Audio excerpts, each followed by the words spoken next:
Yeah, Seru, I'm gonna ask him. He must twerk for us. He cannot when he's playing his music. When he plays his Kuzu Seru, he must twerk for us for that song because it's a twerk song. So he must twerk for us. Apinda, please tell Seru he must twerk for us. Away, away, away, away. It's a bit steep, so I have to fix it. Look at the team. Look at the team. Starting. Look at your team. Look at your team. Nothing. It's nothing. My crew better. My crew better. My crew better. My crew better. My crew better. My crew better. My crew better. Look at the team. Starting. Look at your team. Nothing. It's nothing. My crew better. Guys, welcome back to New Breed. The only one that matters. It is staring him now. But anyway, yeah, I was just waiting for Seru. Wait. Seru. Is Seru even in though? He's not even showing up. Seru is like, yeah, I'm in. Yeah. So guys, if you have questions, ask Seru, ask me. It's not gonna be like a normal interview, it's like a conversation. He's gonna ask me questions about things that he might want to know from me, and I'll ask him questions about his journey, what he's found difficult about the industry, what he's liked about the industry, what he's liked about like life work, like what's his progress, like everything. Please ask questions. Don't just keep quiet. I don't know if I should play music. Is there copyright strikes? I'll play Seru's song. I don't know. Yeah. I'll play Seru's song. Wait. Let me get him quickly. Guys, go stream Seru's song. Kuzu Seru. That's the name of the song. It's a hit. It is the one. It's the one, guys. Kuzu Seru. I'm going to play it now. Go to his link on his bio.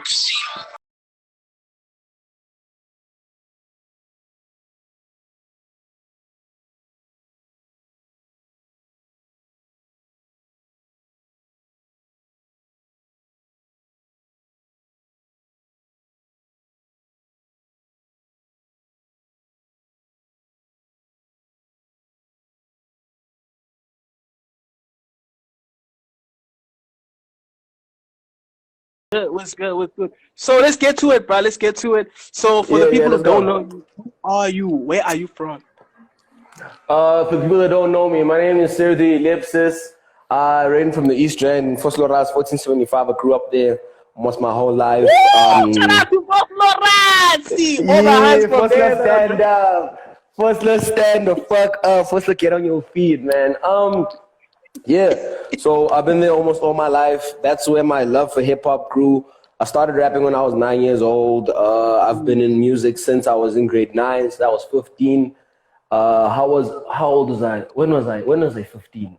It's 2020 now. I'm 22. Oh, dog. Like 7 years ago. So I've been in the game for like 7 years. That's when I started dropping music professionally. So like I've been around and I've been trying to just, grow the game little by little with the best that I can do, Like what would you say was the first type of song or album that really introduced or told you that like you were interested in this thing, like for real?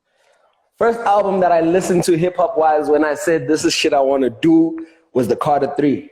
I have to admit it. Like that's when I used to spend December's Matatiele most of my life, and that's when my older cousin Lemwang introduced me to like hip hop, and not just like the new school hip hop, but like the old stuff. Your Young Jeezys, your Jay-Z's, your 50 Cents, Blueprint 1 and 2s. The Bulletproof, Get Rich or Die Trying albums. He raised me on those things, and then he got his hands on the Carter 3, and we would bump that tape like back to back all night on this little radio that we had, and we put it in the CD player, and we'd fall asleep listening to it, wake up and listen to it. So like that's a very important like tape in my life, and even my older brother caught it, and we started bumping it like nonstop. So for me, the most important tape for me in my career had to be the Carter 3, because I think it created me. That's when I decided like this is something I want to do. This is like from that moment I think I knew that this is who I'm going to be for the rest of my life. So when you at the time, because obviously as time moves forward, you realize more and more about the game and hip hop, all of that. At the time, obviously maybe the interest moved or started towards more rap, more trying to prove, okay, you can really rap. As time went on, like, what did you discover about music specifically and how it needs to be packaged? Because obviously when you're starting out, you know, you're trying to find, okay, can I rap? How well can I rap? And then as time goes on, like, what made you realize that you actually need to package music a certain way? I think it's the market that I was thrown in, because even though I was a hard rapper, people took me as a hard commercial rapper. You know what I mean? Like, I was a person that spit like from the heart. I spit truth. I spit my mind. And even though I fell into a commercial space, that's what taught me something. It can't just be about rap. You know what I'm saying? Like, in this game, you can rap. Fuck, that's beautiful. That's great. You're a gold star on your forehead. What else can you do? You know what I'm saying? Oh, fuck. I can't do anything else. I bought in. That's that on that. You know what I'm saying? The game has changed to a point where you can't just be a rapper anymore. You can't just rap on a song anymore. You know what I'm saying? It needs to sound like a song. There's a lot of rappers in the game. I'm not going to mention anybody, but there's a lot of rappers right now in the game that are rapping on songs. And that's that on that. You know what I'm saying? They're not bothering on making a song. They think their raps are going to save them. And yo, bruh, like, a lot of careers have drowned because they thought my raps will save me. Bro, your raps are nice, but this day and age, nobody, as painful as it sounds, cares about the raps anymore. You know, it's like a full package. So that's how I learned how to package my music. That's when I started looking as a kid, like, how can I get people to fall in love with this music? You know, how can I put this in front of people and it can be something that people can pick up and say, yo, let me give this a spin. Let me give this a try. You know what I mean? So that's how I grasped it. Yeah, so I remember when we had a conversation, I think, remember the cypher that Ely hosted? Yeah, I remember that. Yeah. And I think you were about to drop the escalators must be broken, like a few months ago. Yeah. And we had a discussion around the type of sound South Africa, like the type of music that, because at the end of the day, if you look at a lot of the rappers that are currently popping right now, many of them were people that were rapping really hard when they were coming up, man. And then as time goes on, obviously fans don't understand this.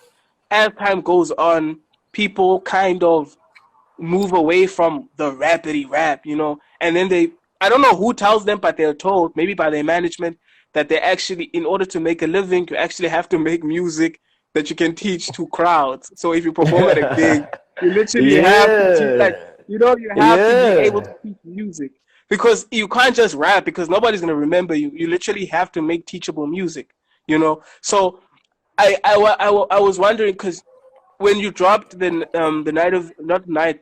escalators must be broken, I felt like it was and on that rap angle, like it was very rap. I remember you also said it was going to be one of your last projects, I think, at the time, that was going to be rap. I don't know. Like, I don't even remember. Like at the time, I think, and coming and fast forwarding, and from an audience perspective, from your performances as well, what do people like gravitate towards more for artists that also are watching this live? What do you think crowds gravitate more towards? Like, what kind of sound? Keeping it a buck, man. With a lot of music, right? The reason why when we had that conversation is why I said this is gonna be the last album where it was the last project of mine where I actually rap. You know what I'm saying? Where I rap my ass off, because I took that as a point where I had a point to prove. You know what I mean? That project was my project of, yo, I got a point to prove. I got something to say still. You know what I'm saying? I'm not done saying this. You know what I mean? Because I came to the cold realization, this is a conversation that I have with Valentine all the time. You know, Valentine is someone I really respect. I listen to Valentine all the time because he's one person that drops knowledge on me so much about the game, and it's always such fucking gems. So one day he called me, he sat me down and he's like, yo, dog, you're an amazing fucking rapper. You're probably the best rapper I've met. But like the reality of our industry right now, no one wants to listen to rap. That's the real. No one wants to listen to you rap. and I can show you how many examples. Remember how Pretty Ugly came up? He came up as a hard rapper. What was his first tape? It was a singing tape. Yeah. Because why? Nobody wants to hear rap. The Big Hash. I met Hash as a rapper, like a hard fucking rapper. Like when I met Hash, like that guy could spit mad bars, you know what I'm saying? Like mad bars.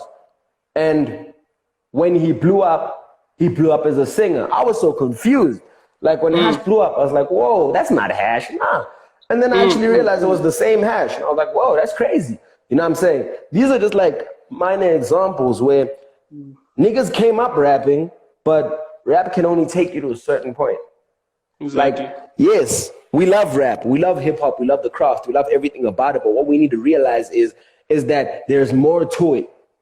There's so much more that you can do musically, sonically, to make something dope. Because there's one way that you can remember something is if it's drilled into your brain. You know what I'm saying?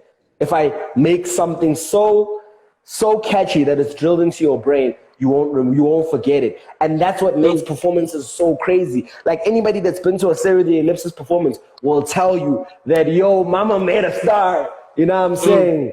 You know what I'm saying? Or they'll tell you that the drill that I drop, I got quite an empty liver. Unless I fill it with some liquor, they know exactly what's happening in that moment, you know, and it gets them hyped because it's something that I've practiced. I've practiced and practiced and practiced, and now I've perfected putting it into the people, you know what I'm saying? That's what rappers in this day and age need to do. They need to start thinking about themselves. Rappers in this day and age are selfish, especially come-up kids. We're very selfish because we think I'm going to make this and people are going to love it. Yo, the reality of the game is, and this is something Valentine told me too, nobody owes you shit. Nobody outside that you are sending your links to, that you are selling your songs to, owes you shit. None of those people owe you a goddamn thing. You have to make those people want to actually physically go out of their way and consume your product. That's the aim of the game. That's what the name of the game is right now. Nobody owes you nothing. You making a song and thinking, yeah, no, I'm making this song because people will listen to it regardless. They'll jump on my wave. Fuck, man, if that shit works, you're a pioneer in the game. That's that on that. Because after you, a lot of niggas are going to jump on your wave and do it better than you. That's the sad reality of our game. You come with a new wave, like, yeah, nah, I'm coming with a new genre. Oh, okay, that's beautiful. But what niggas are going to do is they're going to take your genre, they're going to do better than you, and nobody's going to remember you for doing that. Trap music didn't come with the Migos. The Migos didn't create trap music, but they're the most famous trappers in the world. Why? Exactly. Because they found trap, they did it better, and the guy that invented it, nobody even knows who that nigga is. You see?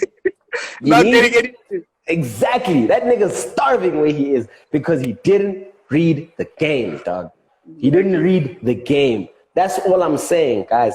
Like, if you're gonna make a song, make emotional music for the heart, yes. Make whatever's on your mind. We're artists, guys. This is our escape. But the only way that you're gonna make it sell is by trying to make it relatable. That's the name of, that's what I try to do with everything I do. Even if it's a hard rap song, even if it's an emotional song, even if it's a very like depressed song, like, bro, it's relatable. Whoever's sitting down in whatever room or whatever space they're in and they're listening to Seru can say, yep, I feel you, dog. I feel you, nigga. You know what I'm saying? So that's just all I'm going to say to artists. Yeah, so going back to the point that you made about, you know, people resonating with your music, how important is getting opinions from different people? Because I know that a lot of artists that have come and gone have literally come and gone because of lack of work, but they were put on by somebody that was in a very powerful position. From like a feature, maybe a DJ, you know, like a DJ or an OG putting them on. Many artists, young artists, I don't want to mention names. Actually, let me mention names. Young Swiss, Frank Casino, you know, a lot of artists. Okay. Just those examples. They got on because of a big feature, like, you know, early on in their careers. And then as time went, they slowly faded out of the picture. It's like a person kind of didn't they got the hype, and then they kind of didn't really know what kind of sound to use, what kind of direction to go. As time went, they slowly faded out. I'm not saying they don't anything careers, but they slowly faded away. How important for you is it more important to get that big feature, or at this point in time you are at the moment, a big feature, or establishing or figuring out a sound to follow? Because judging from those big features, it gets you into a certain place, like Yeah. but you can't move because of a sound. Are you figuring out a sound right now, or you looking to work with bigger artists? Like, what's your current angle right now? With regards to that, Doug, here's what I can say about that. A big feature is, the thing about it is, not a lot of niggas in the game get through balls, man. But they don't know what to do with. When you're watching Disky, ne, and Iniesta passes the ball into the center of the goals, and all this nigga needs to do is put it behind the net. You know what I'm saying? And you fumble. Exactly, because he didn't think that far. You know what I mean? That's the difference between your Rakitic and your Messi. You know what I'm saying? Yeah. That's the difference between Sergio Busquets and Suarez. You know what I mean? Yeah. If Rakitic passes the ball into the center of the field and he passes it to Busquets, who's in front of the goalkeeper, Busquets didn't think that far. You know what I'm saying? He didn't think as far as to, shit, I got the ball. Shit, there's the goalkeeper. Shit, I need to shoot. He didn't think that far because he didn't plan for it. Guys, I'm the last person to be dropping gems for come-up artists because I'm still on the come-up myself. But here's something that we all need to know is that, prepare for every outcome. You got to be ready for every outcome. I dropped Seru right now. I could have dropped a tape. I've got 6-7 songs, all hit songs, lined, ready to fly. Do you know what I mean? But we're doing it the right way because why? We have a plan. And there's a plan for every single outcome. If plan A fails, if Seru fails, we got plan B, locked and loaded. We're ready to go. We know exactly what we're going to do. You know what I mean? And a lot of artists in the game did a lot of shady shit. You know what I'm saying? Like, to get that feature. And you know what, man? Sometimes you got to do what you got to do. But like, I'm personally not like that, but what I'm going to tell artists is don't sell your soul for a feature, dog. Molly and Hash were crying about selling souls for features now. That's a real thing, niggas. Selling your soul for a feature is a real thing. Yo, these niggas are not talking out of their bums, dog. These guys are telling you something that happens in the game. Niggas sell their souls for a feater, dog. Speedster Frank and Shane were fighting because they weren't answering Speedster's calls.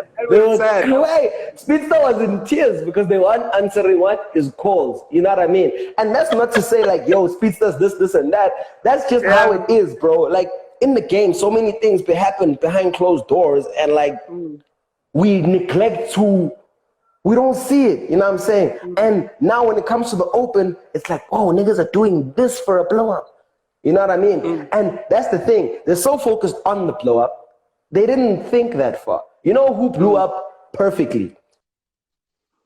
Who?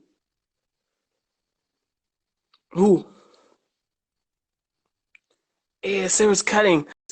So Seru was basically touching on the fact that some people beg so hard for features and having that one feature that really puts their career on the map.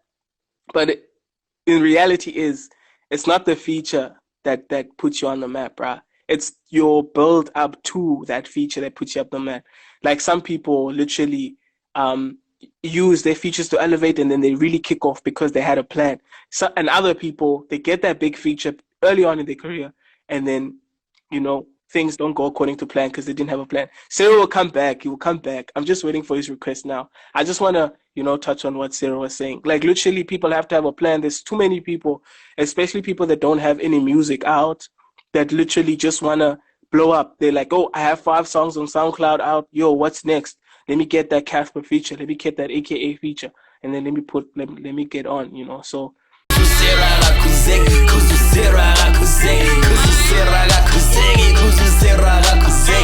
kuzeraga kuzegi, kuzeraga kuzegi, kuzeraga kuzegi, kuzeraga kuzegi.